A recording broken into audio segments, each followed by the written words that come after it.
అన్ని ఇండస్ట్రీస్లో సీక్వెల్స్ జోరు కనిపిస్తోంది. ఒక సినిమా సూపర్ హిట్ అయితే ఆ వరల్డ్ని ఆ క్యారెక్టర్ని కంటిన్యూ చేయడానికి ఇంట్రెస్ట్ చూపిస్తున్నారు మేకర్స్ కూడా. కొనసాగింపు గురించి ముందు నుంచే హింట్స్ ఇచ్చేస్తున్నారు. అయితే భారీ హైప్ క్రియేట్ చేసిన చాలా సీక్వెల్స్ ఇప్పట్లో ఆడియన్స్ ముందుకొచ్చే పరిస్థితి అయితే కనిపించట్లేదు. ఎందుకు అంటారా? Let's watch. సలార్ రిలీజ్ కి ముందే సీక్వెల్ ఉంటుందని క్లారిటీ ఇచ్చారు మేకర్స్. కానీ ఇప్పుడు పార్ట్ 2 ఎప్పుడు ఆడియన్స్ ముందుకొస్తుంది అన్న విషయం ఎవ్వరికీ అర్థం కావట్లేదు. సలార్ రిలీజ్ తరువాత ఎన్టీఆర్ సినిమా పనులు స్టార్ట్ చేశారు ప్రశాంత్ నీల్. ప్రభాస్ కూడా అదర్ ప్రాజెక్టులను లైన్లో పెట్టేశారు. దీంతో సలార్ 2 ఇప్పట్లో లేనట్టే అంటున్నారు ఇండస్ట్రీ జనం. దేవర విషయంలోనూ పరిస్థితి ఇలాగే ఉంది. దేవర తరువాత వార్ 2 వర్క్ స్టార్ట్ చేశారు ఎన్టీఆర్. తాజాగా ప్రశాంత్ నీల్ మూవీ కూడా పట్టాలెక్కేసింది.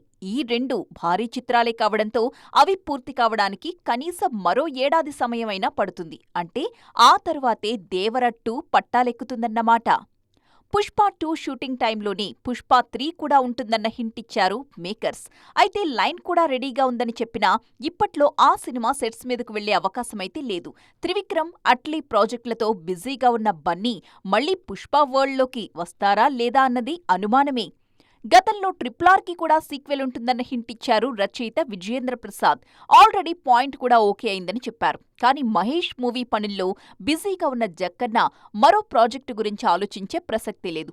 అంటే ఈ ప్రాజెక్ట్ నియర్ ఫ్యూచర్లో ఉండే అవకాశం లేదన్నమాట. సో మోస్ట్ అవైటెడ్ సీక్వెల్స్ విషయంలో ఈ సస్పెన్స్ ఇంకొంతకాలం ఇలాగే కంటిన్యూ అవ్వడం ఖాయమంటున్నారు క్రిటిక్స్.